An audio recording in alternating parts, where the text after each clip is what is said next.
Hello, what's up? Carmando here, welcome to my WWE TLC 2016 review.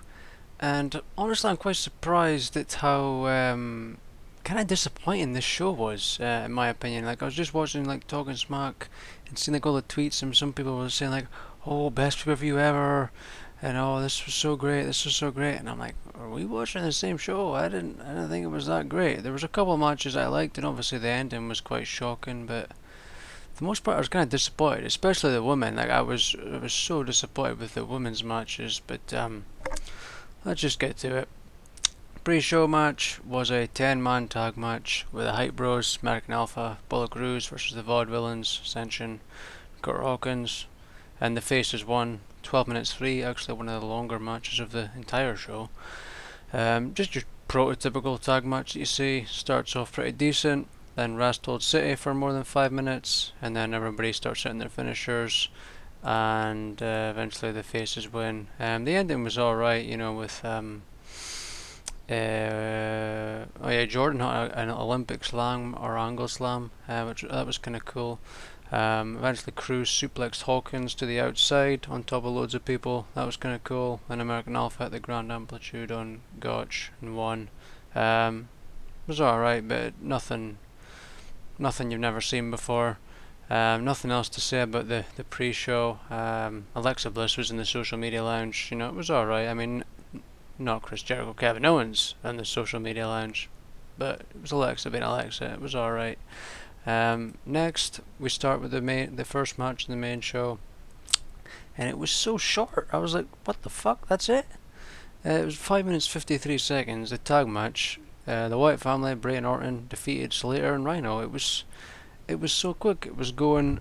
It was your usual kind of tag match, and then Harper bloody shoved Orton out the way and got gored. Then like bloody thingy goes back in the ring, Rhino. Um, and he bloody Orton tags himself in, and then Orton comes out of nowhere, hits an RKO and won. Like I was like, that's it. I couldn't believe it. I was like, okay, cool, that's it. The main thing I liked about this was the entrance for Orton in that, because it started off with his theme song, and then sort of morphed into the Wyatt family thing, like sort of goes all distorted. I thought that was cool. Um, it was so short. Like I've said before, Heath Slater and Rhino just been made to look like shit, really, or just haven't been used at all since becoming champions. I don't get it. And after that, they were all posing with the titles, and Harper sort of had both titles, and then Orton took it, and then they gave him to Bray, and then they gave them both to Harper. It was odd. I don't know if they're gonna maybe do it like New Day style or Four Horsemen style, where they're all the champions. That'd be kind of cool. I just hope they actually do something with them, because they weren't doing anything with Heath and Rhino as tag champions. Moving on. There's some interview thing with Ambrose, nothing special to talk about there. It was kind of a shit interview, actually. I don't know, he was kind of just all over the place. Now we get on to Nikki Bella defeats Carmela, 7 minutes 39, very short and very sloppy, I would say. I was so disappointed with this match. I expected so much more. Yeah, they used the Singapore cane. Did they use a chair or something? I don't know. Oh no, she used the fire extinguisher.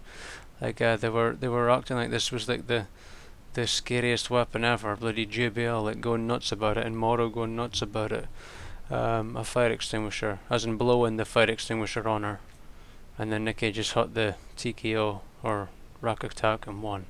I was so disappointed. I expected so much more from this match. I really did think they were gonna um, have a great match like a Sasha and Charlotte, but very disappointed. You know what the highlight was? I thought Carmella looked awesome in her camouflage gear. That's how bad you know a match is when their gear is better than the match. And people were going nuts, like Daniel Bryan and Renee on bloody Talking Smack. They were like, "Oh, this match was awesome. I loved this Nikki Bella thing. I'm so proud of them. Oh, I'm so proud of Becky and Alexa." I'm like, what the fuck are you talking about? It wasn't a good match at all. It really wasn't. It was just disappointing. And they could have taken 5 minutes off of the bloody Miz match at least, and gave it to Nikki and Carmella, allow them to do something else. Because that match was dragging on as well, in my opinion. Just disappointed, very disappointed. Um, And then after the match, bloody Carmela gets on the mic and says that she didn't attack Nikki at Survivor Series, it was Natalya. And that was it. Like, I thought, oh, okay, Natalya got run out now and attacked Nikki. No, that was it.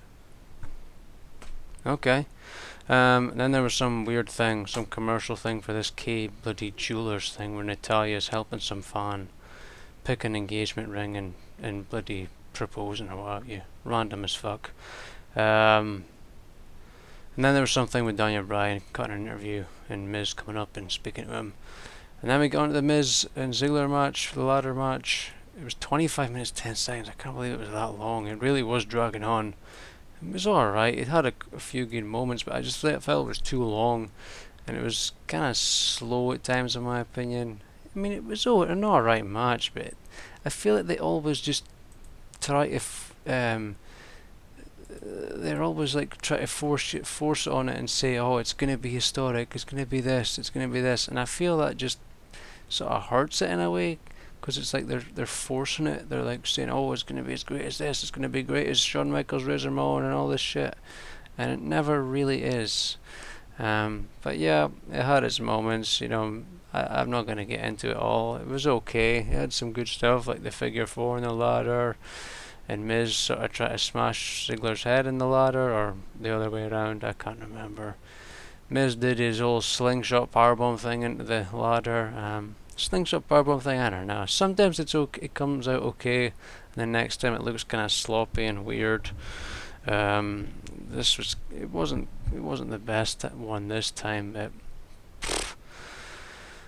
I don't know, how did it end? I can't remember. They eventually had two ladders in the ring, that's right, and then Miz does a double low blow to Ziggler, shoves him down and gets the title. Boom. And then he got on the mic and says that they should give a participation award to Ziggler and calls the crowd a bunch of losers. Then they showed the tribute to the troops thing, blah blah blah blah blah, and then we get on to probably, I'm gonna say it, is my favourite match of the night. Yeah, I said it. Baron Corbin versus Callisto in a chairs match, 12 minutes 51. I thought this match was really good. I thought this was an awesome match. Both guys looked great coming out of it. Even though Corbin won, both guys looked good, and that's something you don't see a lot. 12 minutes 51, don't know if I said that. I really liked it. I thought it was great. Loads of chairs, doing all this cool stuff like the bloody seated senton thing through like 6 chairs. That looked so nasty. I loved it. I really did think it was. I just thought it was a great match. Callisto looked really good, which I didn't expect. I thought Corbin was just gonna kind of rape him, but no, they both looked great. Loads of good moments. Oh, he got this nut. He went for like a suicide dive. This was an awesome moment, and Corbin caught him and spun around and hit the deep six on the outside. That was awesome. That looked nasty. How did it end again? Corbin hits Callisto in the face with a chair, and then Corbin delivers the end of days to Callisto on a pile of chairs and gets the pinfall. Yeah, I guess that's what happened.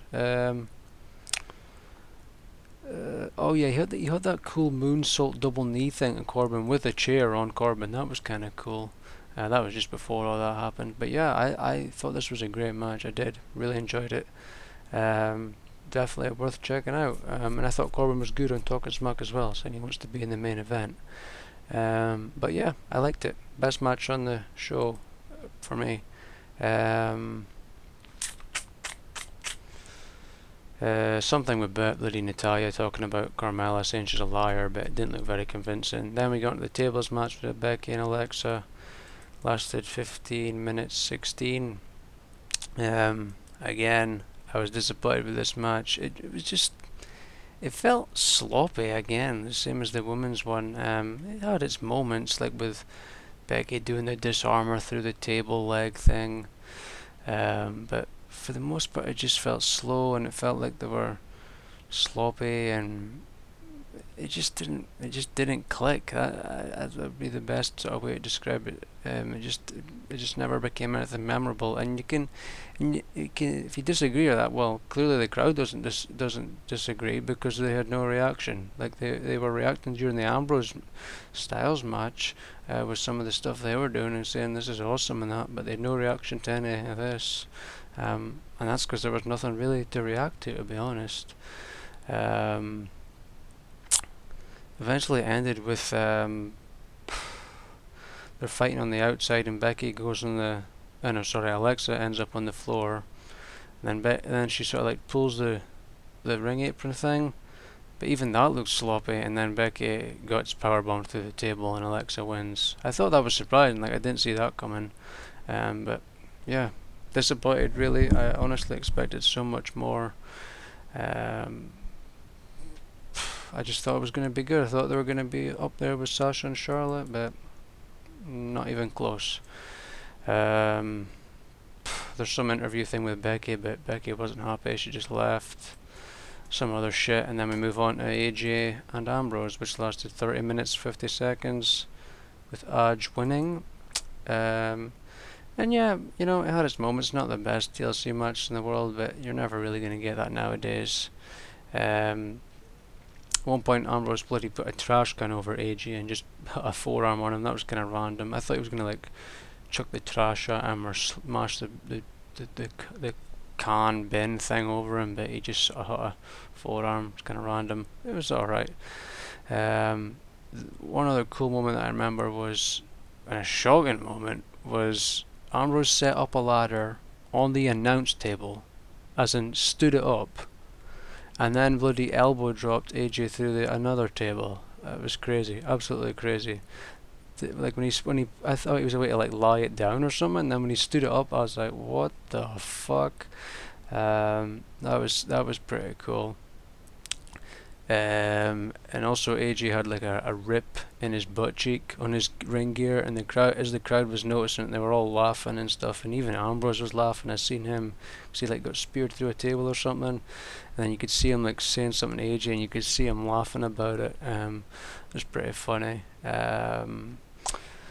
Yeah, it had its moments. I'm trying to see all the other things. Oh yeah, phenomenal forearm. After this was after that elbow drop through the table. Ambrose was climbing up. Styles comes out of nowhere and hits the phenomenal forearm while Ambrose was on the ladder. That was pretty cool.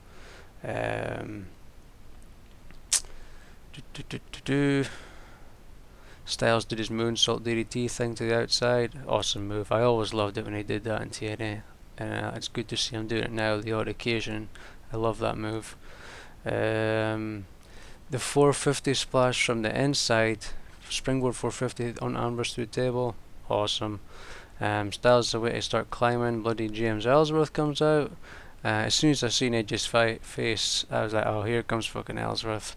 And Styles, you know, starts beating the shit out of him, and he's going for the steel steps to take him out again, but Ambrose attacks him. Hits the dirty deeds and starts to go up the ladder to climb. Styles and that come down. Styles and that goes up, and they're fighting. Ambrose punches Styles down and he goes flying out the floor randomly. Like, it didn't seem like it was that big of a like an impact or whatever to send him out the floor, but he did. And he's out the floor and everybody's going nuts thinking Ambrose is about to win. And then all of a fucking sudden, Ellsworth comes in and starts fucking pushing the ladder over. Dean Ambrose goes flying through 2 tables to the outside. I was like, what the fuck?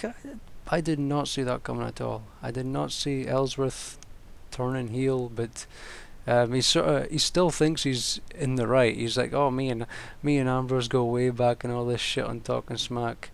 And also he's getting a title shot on bloody SmackDown. He's gonna get his world title shot apparently, so I expect Ambrose to interfere in that. I expect some shenanigans. I'm looking forward to seeing what goes down there. But yeah, he sends him through the table. Styles gets back in the ring, and Ellsworth is cheering him, and Styles goes up and pulls it down and won. It was a pretty good match, but I still think Corbin and Callisto was the match of the night for me. I'd say this was definitely number 2, but the rest just, I would say, kind of equally disappointing. I mean, Miz Ziggler had its moments, but I just felt it was kind of dragging on and a bit slow, in my opinion. But yeah, incredibly disappointed with the women's matches, and the tag match was really short. Going okay. I just thought it was really short. Same with Nikki and Carmela, but I really did think they were gonna like outshine or at least be on par with Charlotte and Sasha, but nope, nowhere close. So it seems like SmackDown can build up the matches great, but not deliver on the matches, whereas Raw is the opposite way, where they can't build up the matches, but the matches are good, for the women anyway. That seems to be that's what I think anyway.